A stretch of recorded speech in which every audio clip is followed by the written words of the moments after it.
Hello everyone. So today I'll be going through a game that I learned quite some time ago. It was also played quite a long time ago. This game I first looked at it in 2012, and it's the game that first introduced me to the idea of the good and bad minor pieces. So this was played between William Winter and Joshua Capablanca all the way back in 1919. And it starts off with e4, e5, knight f3, knight c6, knight c3, knight f6 for knights, bishop b5. So it's like a cross between four knights and below beds.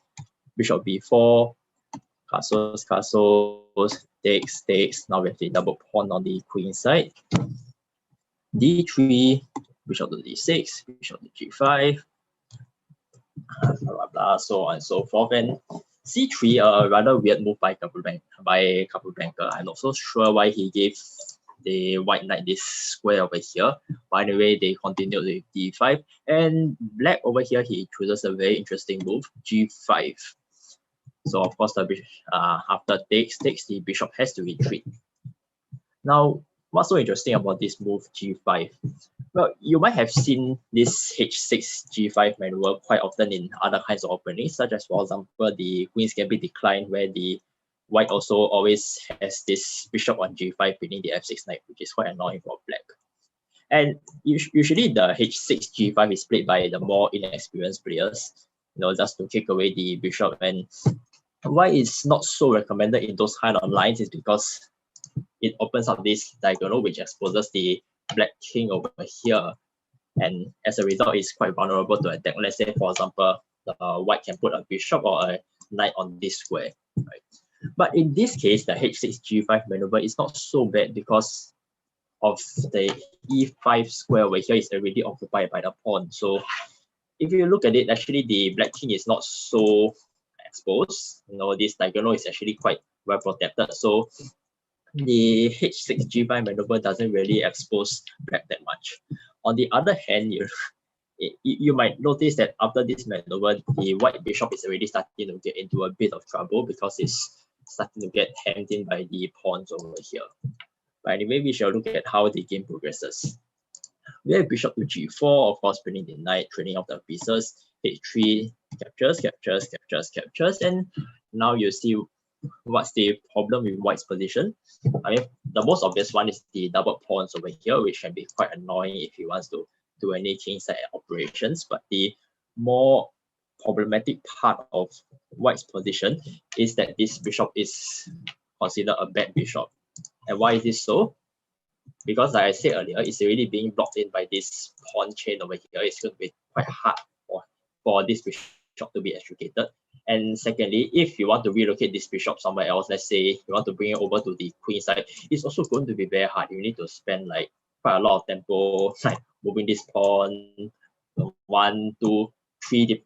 Basically, white needs to spend 3 tempo in order to free this bishop. And if he doesn't do that, then the bishop is basically just fencing on the king side and is doing nothing. So this is what I mean by a bad bishop. You're basically being hemmed in by the pawn chain of the either your own pawns or the enemy pawns, and it's very hard for you to get it free. So now black proceeds to f6 naturally to reinforce this pawn chain and make sure that the white bishop doesn't come out. King to g2 and a5. So why a5? So let's get back to this position and we think about what's the best plan for black over here. So if you analyze the position, obviously I've already been talking for such a long time about this bad bishop, the double pawns, and how difficult is it for white to free it. He needs to spend a lot of tempo to do so.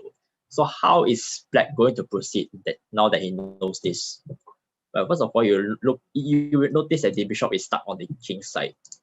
So if black is able to mount like some sort of offensive operations on the queen side, then actually, after something like c4, right, and then suddenly this bishop is free to roam about. And on the other hand, the white bishop can't really do anything. It can't easily relocate to the queen side. So that is why the best plan for black over here will be to go for the queen side attack, because he effectively will be a piece up in the ensuing offensive. This bishop can't really go to the queen side. The black's pieces can very easily just swing over, occupy these files. The black bishop can just go over and then just start the general advance. So that is why a5 was played. And then later on, he's going to follow up with things like a4, b5, and then so on and so forth, just pawn storm on the queen side, while the white bishop is just a normal spectator on the king side. a4, of course, blocking the advance, but then black always has the c6 and the b4 advance. So you can see that actually double pawns are not such a bad thing in this position, especially on the queen side. You can still support this kind of advance. King2 f7, rook to h1. Of course, white wants to look for ways to free up his king side, hopefully free out the bishop. You know, the obvious threat here is the h4 push. King to e6, h4, and rook b8, thus bringing the pieces over to the queen side as according to the plan.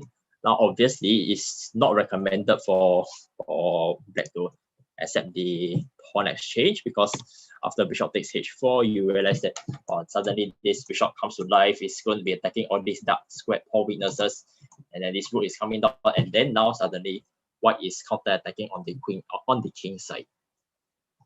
So that is why black declines the exchange on the h file. He does keeps the tension there, and actually he allows white to exchange it off with the knowledge that, yeah, I know even though the file is open for the rooks, but look at this, your bishop is still back, it's still locked in by the pawn chains. So you still need to, I mean how, you know, these squares are still blocked in. White bishop can't really do anything.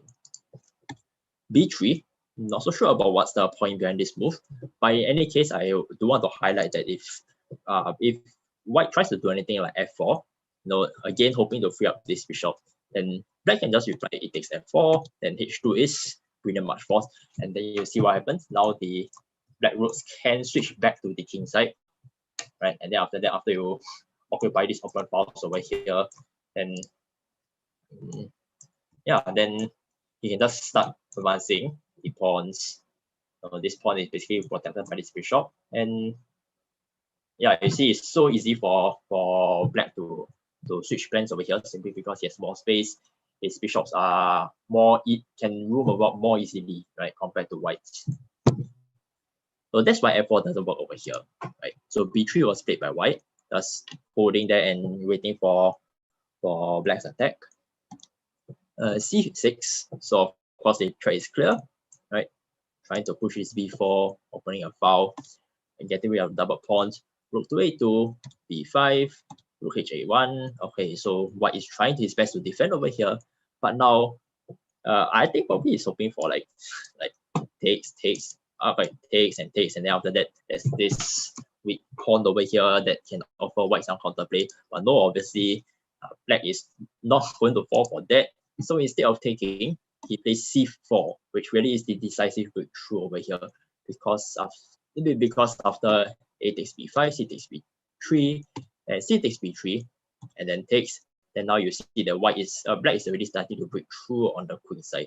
I also want to highlight that, you know, if that actually this c takes b3 is pretty much forced, because if white doesn't capture over here, instead he goes for something like rook takes a5, then suddenly after rook takes a5, then there's b2, and then you notice that there's no way for the white rook to come back and defend, you know.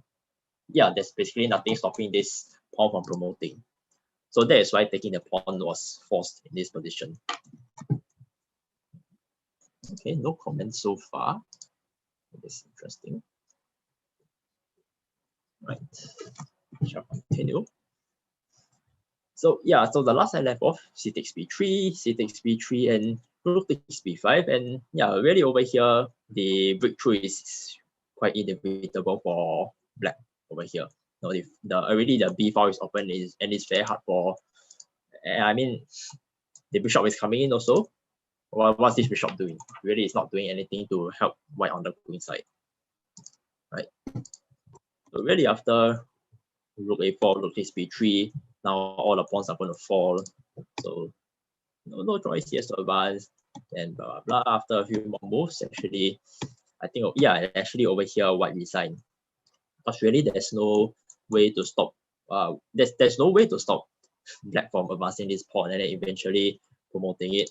I mean, sooner or later this bishop is going to go something like here, and then just cover the queening square very easily. And again, I want to highlight this throughout this entire queenside operations, the white bishop is really just not doing anything on the king side. That just shows how significant a threat piece can be in this kind of position. The point I try to bring here is that simply because of this black bishop over here that's being locked in by the enemy pawns, that's why black decided to go for a queenside attack on the opposite wing as this bishop.